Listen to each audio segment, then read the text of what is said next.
जैसे अभी हम लोगों ने हिंदू लॉ ख़त्म किया है मैरिटल रिलीफ में, अब हम मुस्लिम लॉ स्टार्ट करेंगे, ठीक है। Under Muslim law marriage nikah is a civil contract, hence it can be dissolve by various models, ठीक है।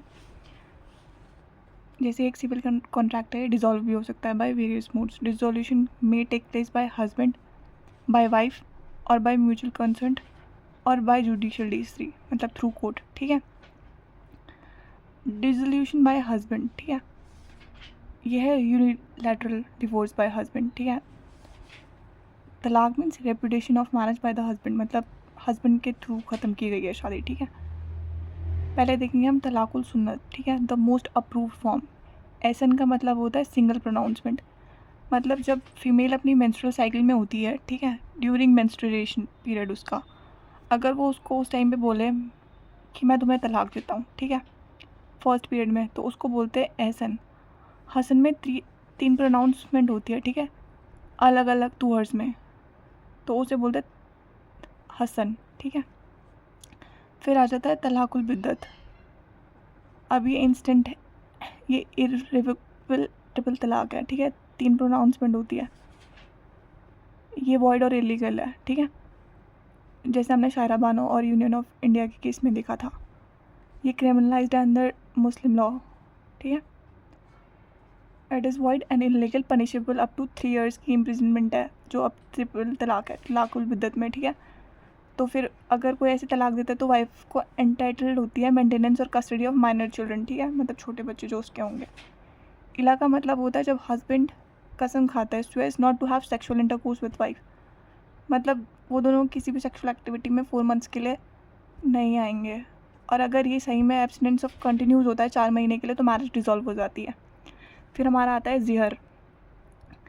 अगर कोई भी हस्बैंड अपनी वाइफ को किसी भी फीमेल रिलेटिव से कंपेयर करे, चाहे वो उसकी माँ ही क्यों ना हो, तो इस ग्राउंड्स पे भी जो उसकी वाइफ है वो डिवोर्स ले सकती है। मैरिज सस्पेंडेड अंटिल एक्सपिएशन, ठीक है। फिर आ जाता है डिसोल्यूशन बाय वाइफ, तलाक तफवीज़, delegated divorce. Husband delegates right to divorce to wife, मतलब जो हस्बैंड होता है वो वाइफ को अथॉरिटी देता है कि तुम डिवोर्स ले सकती हो। और ये जो डेलीगेशन होती है कंडीशनल भी हो सकती है, एब्सोल्यूट भी हो सकती है, ठीक है। अगर जो इफ़ कंडीशन फुलफिल्ड, वाइफ में प्रोनाउंस तलाक अपॉन हरसेल्फ, ठीक है, जो वाइफ है वो खुद से तलाक ले सकती है अगर वो कोई भी कंडीशन जो फुलफिल हुई होगी।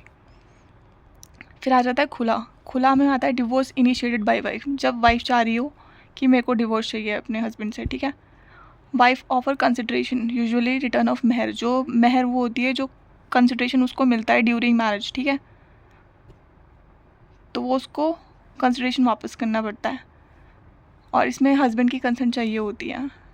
फिर आता है मुबारत। मुबारत होता है म्यूचुअल कंसेंट होती है जिसमें हस्बैंड और वाइफ दोनों की, जब बोथ पार्टीज चाह रही हो सेपरेशन, ठीक है, इरवोकेबल है ये।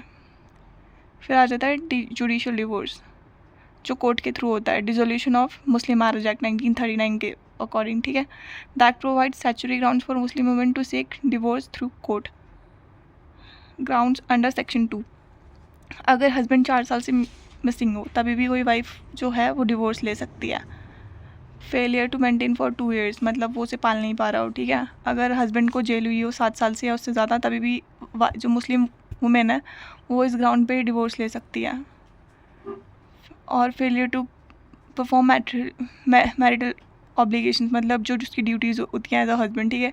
इम्पोर्टेंसी, अगर बच्चे पैदा करने में उन्हें तकलीफ हो। इंसानिटी, मतलब वो 2 साल से पागल हो चुका हो। लेप्रोसी और वेनरल डिजीज़, जो फैलने वाली डिजीज़ होती हैं, ठीक है। क्रुएलिटी, मतलब उसके साथ गलत कर रहा हो, मारपीट, ठीक है। ऑप्शन ऑफ प्यूबर्टी, जो मुस्लिम्स में होता है वो 15 साल होता है, ठीक है। अगर 15 साल से पहले के बाद उसकी शादी कराई हो, मगर फिर वो 18 साल, जब वो 18 साल की हो जाती है उससे अपना, मतलब वो मेजर हो जाती है, उसके बाद वो इसको मतलब बाद में कैंसिल करा सकती है मैरिज अपनी, ठीक है। इस ग्राउंड पे भी वो रिलीफ ले सकती है। Any other grounds recognised in the Muslim law, the significant in Muslim rights of Muslim law, ठीक है। The Muslim women protection of rights on marriage act 2019, instant triple talaq, ठीक है, जिसने उन्हें बचाया है। अब ये एक कॉग्निजेबल ऑफेंस है, सीधा पुलिस पकड़ के लेके जाती है कंप्लेंट, अगर जो कंप्लेंट चाहे उसके वाइफ के थ्रू हो या उसके रिलेटिव के थ्रू हो। और जो बेल मिलेगी वो भी आफ्टर उसके वाइफ के सुनने के बाद ही मिलेगी, हेयरिंग्स वाइफ, ठीक है। और जो अलाउंसेस मिलेगा वाइफ को, कस्टडी ऑफ माइनर चिल्ड्रन भी बीवी को ही मिलेगा। अब हम देखते हैं मोड्स इनिशिएटेड बाय नेचर और कोर्ट रिक्वायर्ड, ठीक है।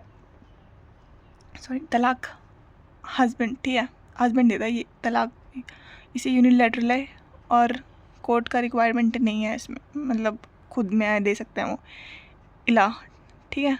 हस्बैंड, उसमें जो कंडीशन थी नो सेक्सुअल इंटरकोर्स, ठीक है, नो, फिर ज़िहर आ जाता है आपका कि किसी से कंपेयर करा वो, ठीक है, वो सस्पेंसिव है, ठीक है, वो भी हस्बैंड वाला आ गया, ठीक है। तवीज़ जिसमें डेलीगेट करता है अथॉरिटी, वो कॉन्ट्रैक्चुअल होता है कि अगर ये हुआ कंडीशन फुलफ़िल तो डिवोर्स हो सकता है, मतलब तब डेलीगेट अगर हो गया, मतलब कंडीशन फुलफ़िल हो गई, इसका मतलब वो, ठीक है।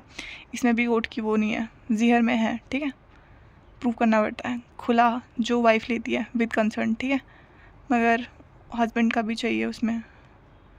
मुबारक, जब दोनों का म्यूचुअल कंसर्न से डिवोर्स होता है। जो Shayara Bano versus Union of India है, जिसकी अभी मूवी भी आई थी, ठीक है, देखना, वैसे तो अच्छी है समझने के लिए, ठीक है।